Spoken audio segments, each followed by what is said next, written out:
My shoulder pulsed with pain.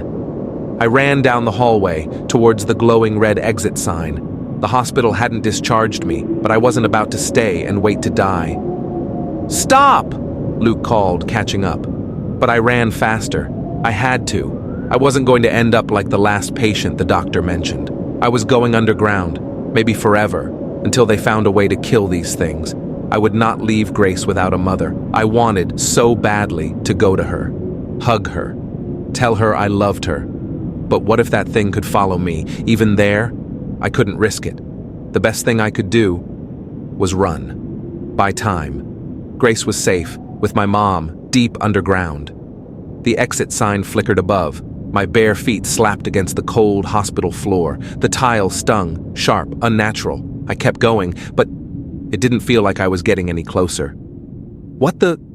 I looked behind me. Luke was gone. So were Rochelle. Jamie. The hallway stretched into blackness behind me, like it went on forever. I kept running. The exit door was open now, but still impossibly far away.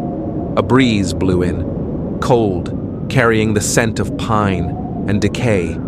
Keep going. The floor grew jagged underfoot. The lights flickered. Still no closer. Outside, a few brown leaves spiraled in the wind. Keep going. The lights overhead blinked out. Suddenly, I wasn't in the hospital anymore. I was in the woods. Pine trees loomed over me, silent and still. The forest floor stabbed my feet with sharp sticks and rocks. Only silence surrounded me, except for a fluttering sound. Somewhere, nearby. Number.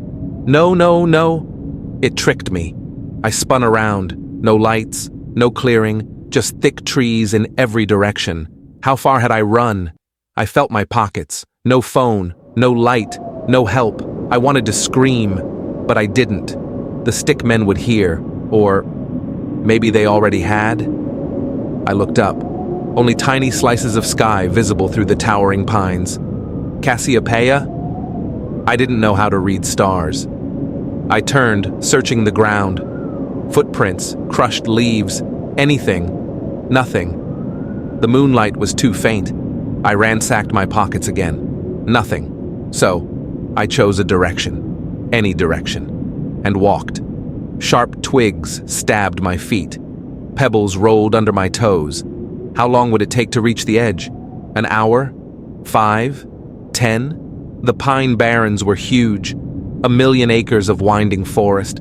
And people said, even without the stickmen, this place could swallow you whole. Carnivorous plants, snakes, people vanishing. I thought of Grace.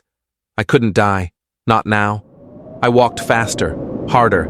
My feet bled. My shoulder throbbed. Then, I saw it. A clearing. My heart soared, until I realized what it really was. A burn zone. Charred earth. Blackened tree trunks. Dead silence. The pale sand covered in ash. Like bone dust. Tiny pine saplings poked through. I was about to move when, snap, I froze. Someone was standing just beyond the trees, bathed in gray moonlight. Still, I ran. In my panic, I tripped. Pain exploded through me. My shoulder screamed. Ash and sand bit into my skin. Snap, snap, snap. I looked up and saw myself. She stared at me, hair hanging over her shoulders, eyes empty. A black, slimy appendage slithered at her feet, controlling her like a puppet. She tilted her head, smiled. I screamed, tried to run, again. But dizziness overtook me. The ground spun. I collapsed, vomiting. The bile was warm, sticky. Stop, I croaked. I was on my back. Black vines crept into the edges of my vision. Above me, my face, her smile, her mouth opened, wider and wider, revealing rows of lamprey teeth spiraling into darkness. I tried to push her away. My hands met only slime, pinned. The stick man had taken her head, and it was about to eat my brain. I thought of Grace, of how she'd grow up, without me. Then, I remembered. They track brain signals. What if I did the unthinkable? What if I just stopped thinking? I closed my eyes. I forced every thought out of my head. No Grace, no fear, only silence, only nothing. A clicking sound echoed above me. The pressure lifted. I opened my eye. The creature looked confused. It turned in place, raising appendages, as if trying to sense me again. I didn't move. I didn't think. The sun rose. I stood, shaking. Slime and vomit clung to my clothes, but the stickmen were gone. It took hours, but I made it back. I'd only run half a mile into the Barrens. Luke and the hospital staff had been searching all night. I held Grace that day, and I cried. We've been staying underground ever since.